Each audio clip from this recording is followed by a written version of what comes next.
El padre Ángel no hizo su acostumbrado paseo vespertino. Después del entierro, se detuvo a conversar en una casa de los barrios bajos y permaneció allí hasta el atardecer. Se sentía bien, a pesar de que las lluvias prolongadas le producían de cotidiano dolores en las vértebras. Cuando llegó a su casa, estaba encendido el alumbrado público.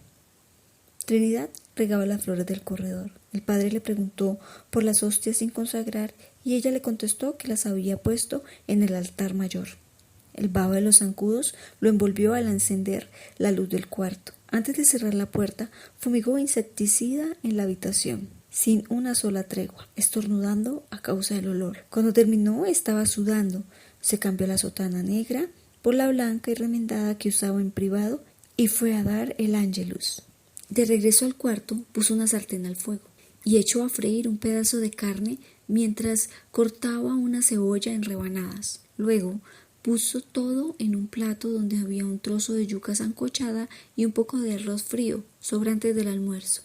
Llevó el plato a la mesa y se sentó a comer. Comió de todo al mismo tiempo, cortando pedacitos de cada cosa y apelmazándolos con el cuchillo en el tenedor. Masticaba concienzudamente, triturando con sus muelas taponadas de plata hasta el último grano, pero con los labios apretados. Mientras lo hacía, soltaba el tenedor y el cuchillo en los bordes del plato y examinaba la habitación con una mirada continua y perfectamente consciente. Frente a él estaba el armario con los voluminosos libros de archivo parroquial. En el rincón, una mecedora de mimbre de espaldar alto, con un cojín cosido a la altura de la cabeza. Detrás del mecedor había un cancel con un crucifijo colgando junto a un calendario de propaganda de un jarabe para la tos. Al otro lado del cancel estaba el dormitorio. Al término de la comida, el padre Ángel sintió que se asfixiaba. Desenvolvió un bocadillo de dulce de guayaba, echó agua en el vaso hasta los bordes y se comió la pasta azucarada mirando el calendario. Entre cada bocado tomó un sorbo de agua sin desviar la vista del calendario. Por último, eructó y se limpió los labios con la manga. Durante 19 años había comido así, solo en su despacho, repitiendo cada movimiento con una precisión escrupulosa. Nunca había sentido vergüenza de su soledad. Después del rosario, Trinidad le pidió dinero para comprar arsénico. El padre se lo negó por tercera vez, argumentando que era suficiente con las trampas. Trinidad insistió: es que los ratones más chiquitos se llevan el queso y no caen en las trampas, por eso es mejor envenenar el queso. El padre admitió que Trinidad tenía razón, pero entonces, de que pudiera expresarlo, irrumpió en la quietud de la iglesia el ruidoso altoparlante del salón de cine en la acera de enfrente. Primero fue un ronquido sordo, después la raspadura de la aguja en el disco y enseguida un mambo que se inició con una trompeta estridente. ¿Hay función?, preguntó el padre. Trinidad dijo que sí. ¿Sabes qué dan? Tarzán y la diosa verde, dijo Trinidad. La misma que no pudieron terminar el domingo por la lluvia. Buena para todos.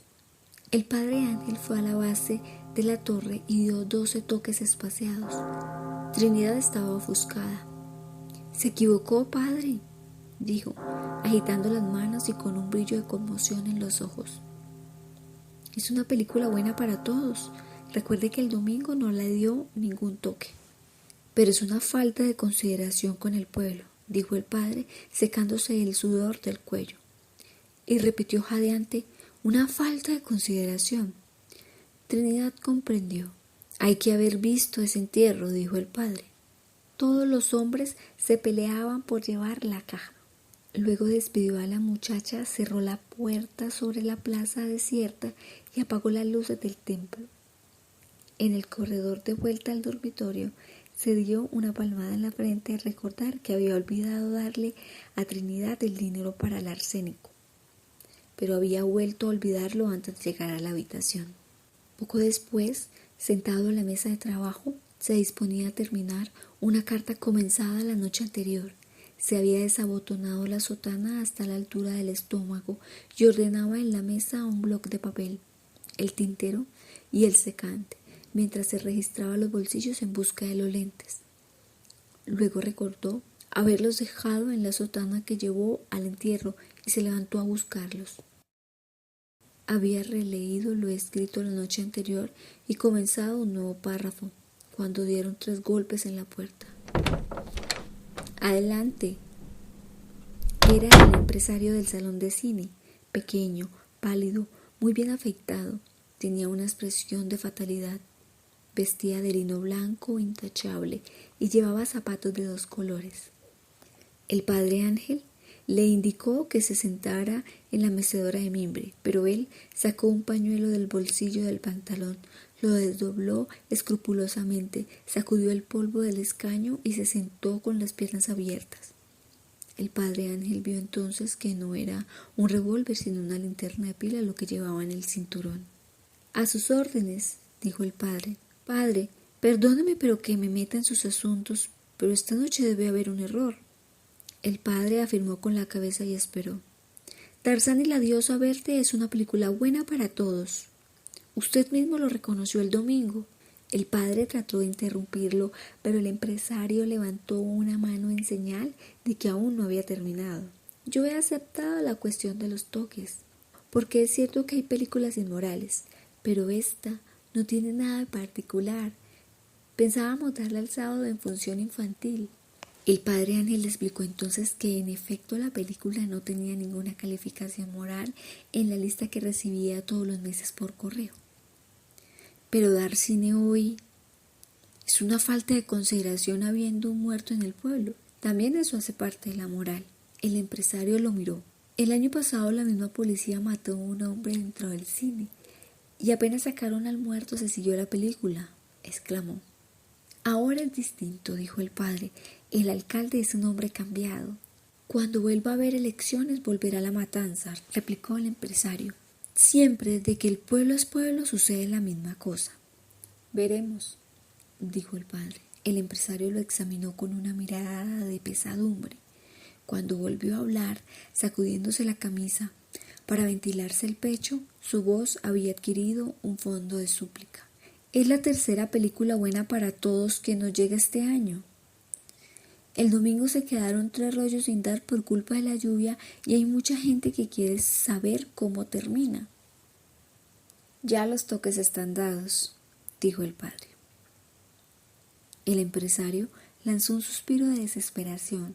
Esperó, mirando de frente al sacerdote, y ya sin pensar realmente en nada distinto del intenso calor del despacho. «Entonces no hay nada que hacer». El padre Ángel movió la cabeza. El empresario se dio una palmadita en las rodillas y se levantó. «Está bien», dijo. «¿Qué le vamos a hacer?». Volvió a doblar el pañuelo, se secó el sudor del cuello y examinó el despacho con un rigor amargo. «Esto es un infierno», dijo. El padre lo acompañó hasta la puerta. Pasó la aldaba y se sentó a terminar la carta. Después de leerla otra vez desde el comienzo, finalizó el párrafo interrumpido y se detuvo a pensar. En ese momento cesó la música del altoparlante. «Se anuncia al respetado público que la función de esta noche ha sido suspendida porque también esta empresa quiere asociarse al duelo». El padre Ángel, sonriendo, reconoció la voz del empresario. El calor se hizo más intenso. El párrafo siguió escribiendo con breves pausas para secarse el sudor y releer lo escrito hasta llenar 2 hojas. Acababa de firmar cuando la lluvia se desplomó sin ninguna advertencia. Un vapor de tierra húmeda penetró en el cuarto. El padre Ángel escribió el sobre, tapó el tintero y se dispuso a doblar la carta, pero antes leyó de nuevo el último párrafo. Entonces volvió a destapar el tintero y escribió una postdata. «Está lloviendo otra vez.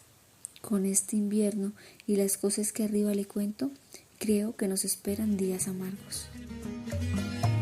supieras, mi amor, que yo siento por